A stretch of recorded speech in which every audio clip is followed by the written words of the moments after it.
Entonces voy a empezar yo la primera ponencia.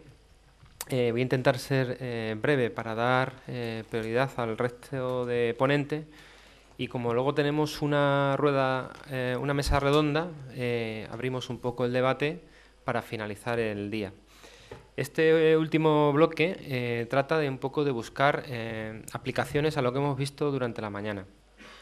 Entonces entendemos que este bloque pues trata de buscar direcciones, inquietudes, soluciones. Para eso pues estamos en la mesa cuatro ponentes, y comenzaré yo hablando un poco de las modernizaciones.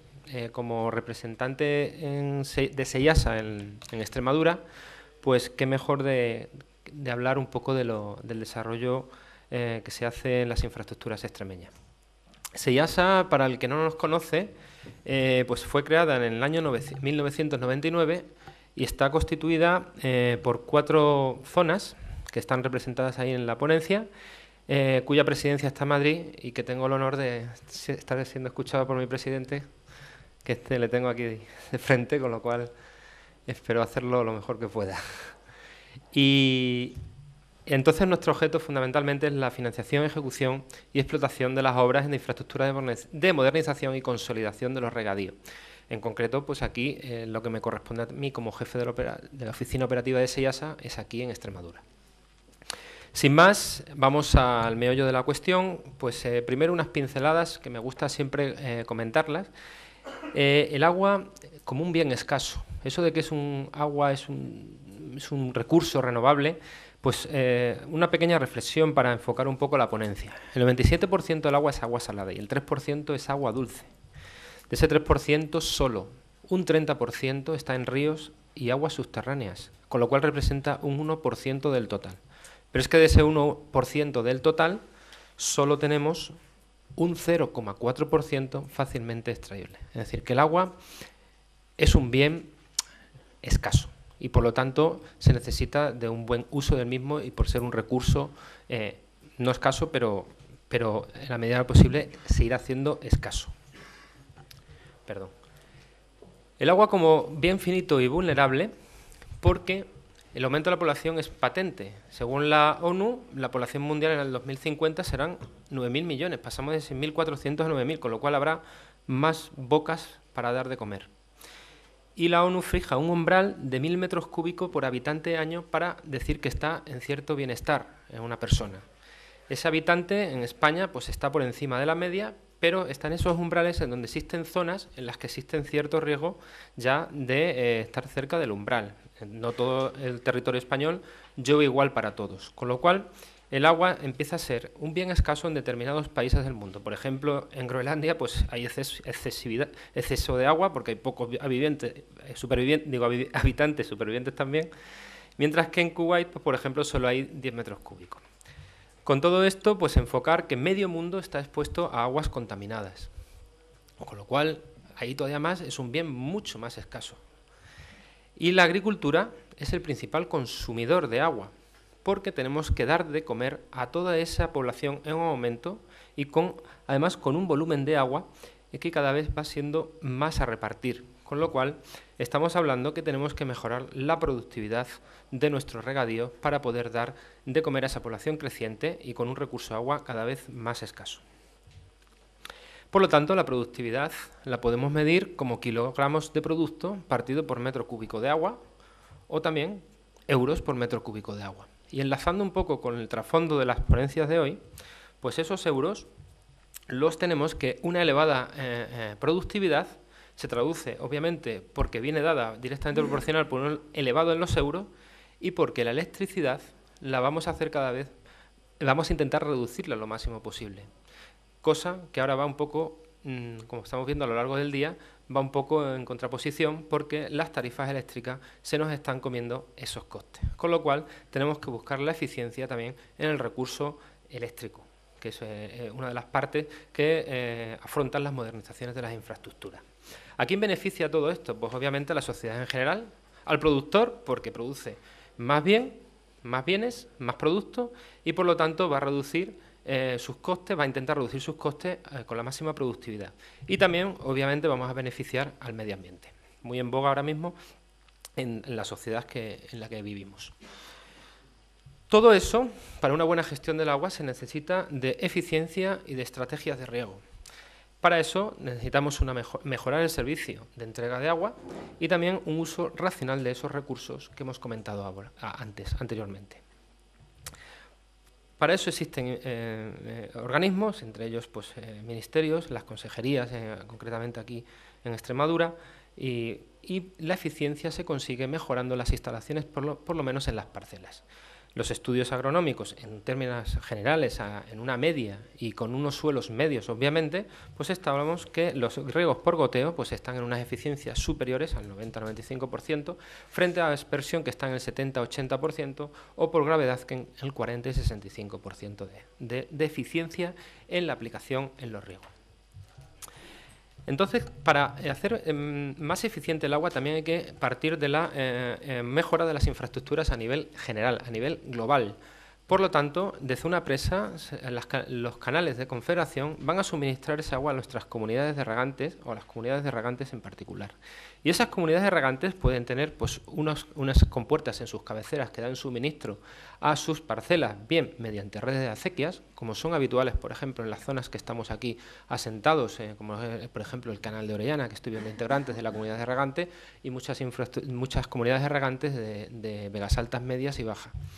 Pero hay otras comunidades en las que optan por riegos de riego a presión por gravedad, porque las cotas les permiten, entregan el agua con presión sin necesidad de bombeo.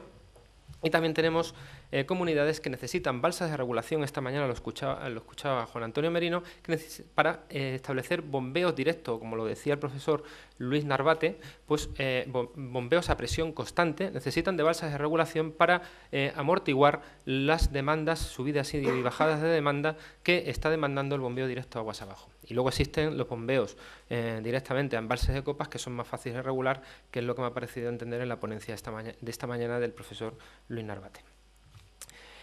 Por lo tanto, tenemos también las redes de riego con presión forzada a través de bombeo y las directamente desde balsa de regulación también redes de riego por presión gravedad. Todo esto es modernización de los regadíos, entra en la modernización de los regadíos y, por supuesto, claro, en donde existe una transformación, pues también cabe. Y todo ello se mejora notoriamente con los sistemas de telegestión o de telecontrol. Por lo tanto, en una eficiencia vamos a ver una red de gravedad. Me voy a parar en cosas puntuales. Obviamente no voy a explicar dónde están las máximas actuaciones que se pueden hacer en cada una de estas redes, sino que me voy a parar en aquello que creo que es importante en las jornadas que estamos aquí hoy en día. En una red de gravedad, claro que se puede mejorar la eficiencia en el suministro del agua. Aquí tenemos, pues, normalmente estas son habituales en nuestras zonas extremeñas, en donde tenemos pues, compuertas de módulos de máscara, que son manuales, que se abren, que las conocemos todos, que están en los canales principales y que hacen el reparto de la red de acequia, que son las que veis en las transparencias de abajo. Mediante compuertas manuales el propietario abre y cierra sus compuertas. O también tenemos compuertas automáticas, que son dos fotos del canal de Orellana, de la Comunidad de Regante, que son experiencias pilotos que en otras zonas de España pues están funcionando con gran éxito, ¿no? Son redes de gravedad con cierto automatismo. Y luego tenemos comunidades de regantes con riegos a presión, como son pues, con hidrantes, que por suerte pues, tienen cota y no necesitan de energía eléctrica para dar su suministro a los conjuntos hidrantes. Y todo ello es muy necesario, por lo menos, un sistema de telecontrol que gestione todo. Y por lo menos, si no existe sistema de control, cosas de deficiencias que son muy habituales de encontrar, son comunidades que no tienen unos programas de gestión capaces de, por lo menos, controlar el consumo que tienen sus integrantes, que tienen aguas abajo o que son los propietarios. Una de las cosas, por ejemplo, que he comentado en estos riegos de por gravedad, pues son la automatización y telecontrol de compuertas. El nivel al que queremos llegar o al que podemos llegar es al que queramos, es cuestión de coste, obviamente. Pero si ya solo automatizamos las infraestructuras más globales, más generales, las que están más en cabecera, pues va a ser mucho más sencillo para el gestor. Y el gestor, a su vez, con un simple móvil, va a ser capaz de poder gestionar en las infraestructuras a nivel global. No va a necesitar de tanta mano de obra para estar pendiente de que si un canal lleva 1000 metros cúbicos o lleva 800 o ha venido una gota gorda y ha caído mucha agua y por lo tanto hay que cerrar y hay 20 kilómetros hasta llegar allí y no llego y se me desborda el canal y tengo que aliviar. Para esas pérdidas de agua existen estos mecanismos. ¿En qué consisten? Pues bueno, esta es la experiencia piloto que tiene el canal de Orellana. Esta es una empresa concretamente australiana, luego presentamos una empresa española porque la tecnología española está a la par a nivel internacional, pero bueno, se han contrastado dos experiencias que, insisto, existen en otras comunidades de regantes en otras zonas del territorio español. Pero aquí tenemos, señalando con el puntero, una compuerta automática a la cual tú puedes acceder desde cualquier puesto central o aquí abajo, desde el móvil, desde aquí, ese es mi móvil, ese móvil que está ahí, que le hice anoche una consulta de esa compuerta que obviamente pone 0 litros por segundo. Ahora mismo estamos fuera de campaña y está seco el canal. O también podemos accionar esa compuerta a nivel local, es decir, el capataz o el guarda puede accionar esa compuerta en apertura y cierre. ¿Qué hace esa compuerta? Obviamente estas compuertas lo que hacen es controlar el caudal que quiero hacer pasar por ella, el que quiero hacer pasar, es decir, pues quiero pasar de entre las 8 y las no sé qué, y las 3 de la tarde 800 litros por segundo. Y esa compuerta se autorregulará en función de la lámina de aguas arriba. No hace falta estar abriendo y cerrando la compuerta en función de que si los regantes de aguas abajo me están regando más o me están regando menos. Es decir, es un control a nivel general de la infraestructura. Estas compuertas podemos llevarlas a un nivel inferior. Aquí tenemos otra compuerta, esta es tecnología española. Pues esta consiste básicamente en una compuerta de las que podemos ver en el campo, en cualquier sitio, en cualquier lugar, en las cuales se le ha colocado un motor y ese motor va automatizado por una pantalla también de ordenador, desde la comunidad de regantes, desde cualquier acceso a Internet, y con el móvil producimos una apertura y un cierre. Abajo tenemos una obra de Seiasa que está en Pina de Ebro, en la zona de Zaragoza, muy cerca de Zaragoza, que está todo el sistema modernizado con este tipo de compuertas. Y un único capataz, un único guarda, está controlando 1000 hectáreas con el simple hecho de utilizar el móvil, que en este caso manda SMS.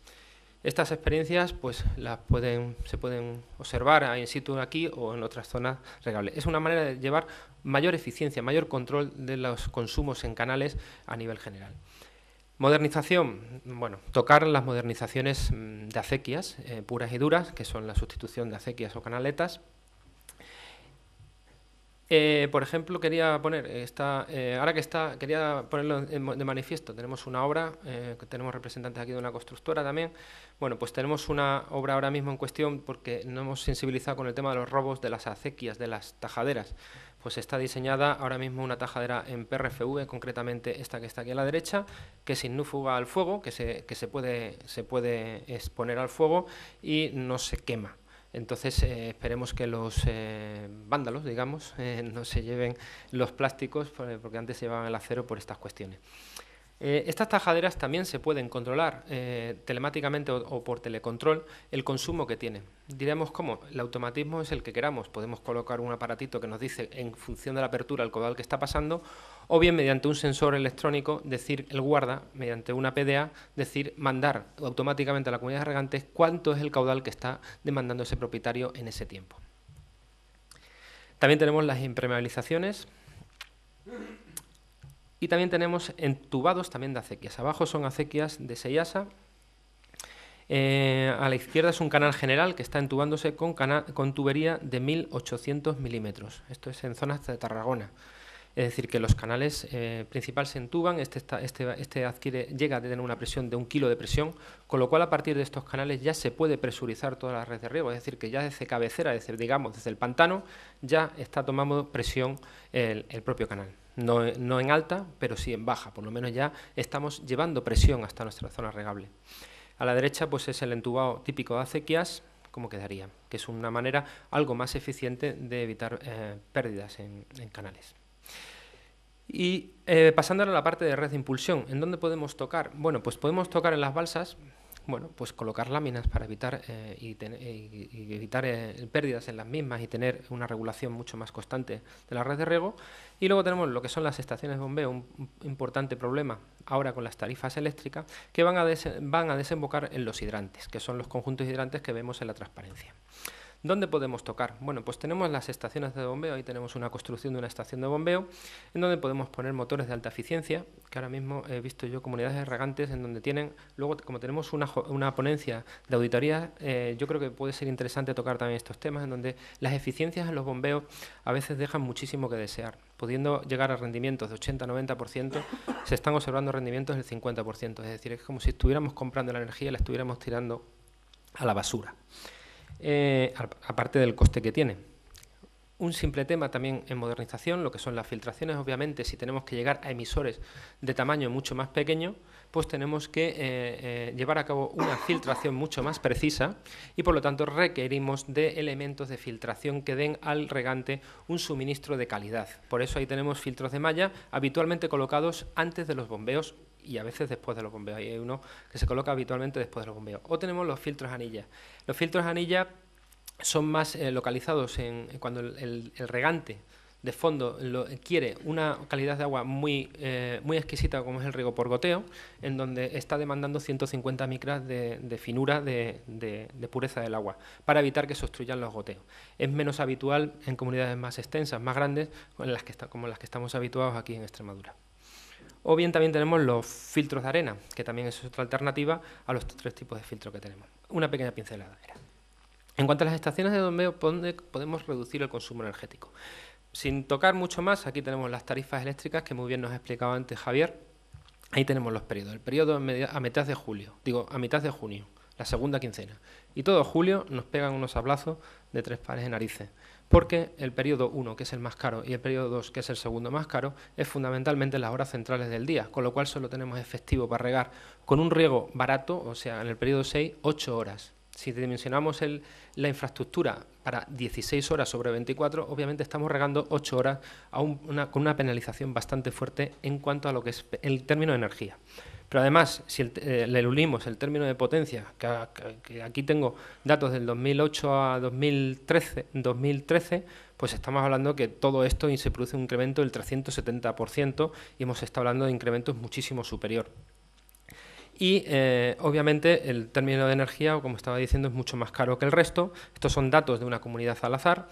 Y las potencias contratadas, pues una cosilla que no he escuchado esta mañana es que si tú contratas en el periodo 1 1000 kilovatios, ya tienes que contratar en el resto de periodos 1000 kilovatios, como mínimo. Es decir, que dices, no, yo solo quiero 500 kilovatios en el 1, 800 en el 2, 300 en el 3. No, si has puesto 500 en el primero, 500 ya por lo mínimo hasta el periodo 6.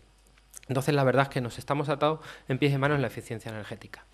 ¿Dónde podemos, algunas pinceladas, que ya las hay también, es decir, que luego las veremos, yo creo que con la ponencia de Juanma, a ver si se puede conectar, me parece que al sistema de telecontrol, no podrás. Bueno, en donde se ven que los PLCs pueden integrar todo lo que ha comentado Javier, toda esa problemática de entender una factura eléctrica se puede integrar dentro de un autómata, dentro de un PLC.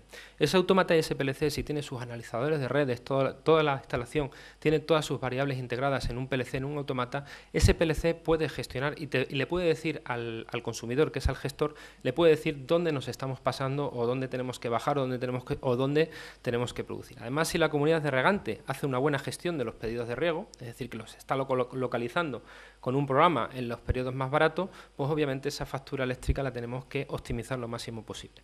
Para ello utilizamos software, que estos software existen, por ejemplo, en Aragón me acuerdo que había experiencias con el Gestar Online, que es un sistema de optimización en red, que lo que te dice es, en función de lo que te está mandando el telecontrol, te dice telecontrol, pues están abiertos estos hidrantes, y estos hidrantes, pues no estamos impulsando el de más alto, estamos impulsando el de más bajo, con lo cual no necesitamos 50 kilos de presión, vamos a poner 30 para llegar a los que están regando en ese momento, no vamos a poner 50 kilos para solo utilizar 30. Eso existe y se está aplicando. Y aparte, si tú eso lo aglutinas en una buena gestión de los pedidos de riego, pues la reducción energética puede ser interesante del término de energía. El término de potencia va por otro lado, que eso es una cosa en donde no podemos hacer nada con la modernización. Y luego, otros tipos de eficiencia, estamos en las redes de riego. Bueno, pues es el entubado práctico con tuberías de presión, los hidrantes con valvulería y todos los elementos de válvulas de mariposas, presiones en todo tipo de tuberías, como son de fundición. Es decir, que la tecnología está muy avanzada en todo tipo de materiales y yo creo que existen grandes empresas en España que son capaces de suministrar todo este tipo de tecnología para conseguir eficiencias muy notables en todas las modernizaciones y todas las transformaciones. Y por último ya el sistema de telecontrol. Existen dos sistemas de telecontrol básicos, que son el sistema radio y los sistemas de GPRS. Ambos dos son iguales, funcionan con comunicaciones. Y para hablar en plata, el GPRS utiliza un coste, como si tenemos un móvil, tenemos que pagar a Vodafone, a Movistar, tenemos que pagar para que eso funcione, con lo cual nuestra estructura de comunicaciones pues la soporta la empresa a la que estamos pagando. Mientras que si tenemos un sistema radio no tenemos que pagar a Vodafone, con lo cual es mucho más económico, pero tenemos que costearnos nuestro mantenimiento, es decir, que si se nos cae la antenita, tenemos que ir a poner la antenita, igual que si lo hace Vodafone. Por eso, cuando nosotros mandamos mensajes de texto con nuestro móvil y tenemos la tarifa plana, pues estamos pagando básicamente el mantenimiento de esas infraestructuras. Con lo cual, la diferencia entre GPRS y radio, pues bueno, a grandes rasgos podríamos estar aquí discutiendo sobre estos avatares, pues se basa básicamente en temas de comunicación.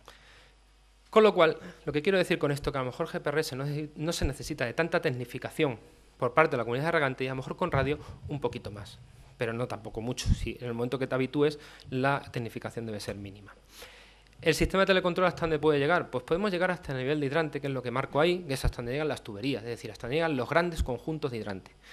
Y después de ese hidrante, pues podemos llegar hasta las parcelas, hasta la toma de finca. Esos son más elementitos, con lo cual esos más elementitos hay que mantenerlos. Es decir, que no funciona el telecontrol, no, es que hay que cambiar el solenoide. Si no funciona el solenoide no podemos abrir y cerrar esa válvula.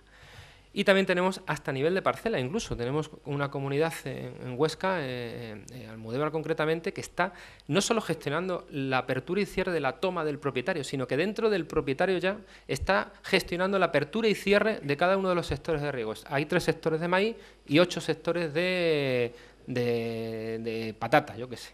Entonces se están gestionando desde la comunidad esa gestión a nivel de sector. Es decir, que la tecnología llega ya a modo de programador de riegos como el que tenemos el césped en casa, igual. Y por último, esta ya es la última transparencia, tenemos lo que es la necesidad, creo yo, de implementar nuestras comunidades de regantes con GIS, con sistemas de información geográfica, que sepan dónde están las comunidades, lo que tienen y dónde están ubicadas en el campo, para ante una eventual reparación o avería, inmediatamente llevar el tubo que tengo que llevar o todo lo que tengo que llevar. Y todo eso acoplado a programas de gestión. Este es un programa de gestión, concretamente de ayer, que lo he sacado de una comunidad de regante, pues un programa de gestión en donde básicamente tienen contabilizado todos los propietarios que están regando de esa infraestructura, con lo cual hay que modernizar también los elementos de gestión que consumen, digo que agarran o que cogen del telecontrol los consumos de caudal y en esos consumos de caudal encasillárselo a los propietarios que han consumido eso y además según han consumido en un periodo u otro para facturarle más a uno o a otro en función del periodo que haya querido regar, si es un periodo 1 o es un periodo 6. Para finalizar, que es una ponencia, lo he intentado hacer lo más rápido posible porque lo único que he intentado hacer son pinceladas para que veamos un poco la modernización y que se está abierto a mucha tecnología, pero regar obviamente no es fácil, la tecnología bien aplicada no es fácil de aplicar al principio, pero regar bien es muy difícil. Es muy difícil porque la tecnología pues implica pues entender simplemente una factura eléctrica, por ejemplo, es muy difícil. Pero, bueno, regar bien, por eso digo que es bastante difícil.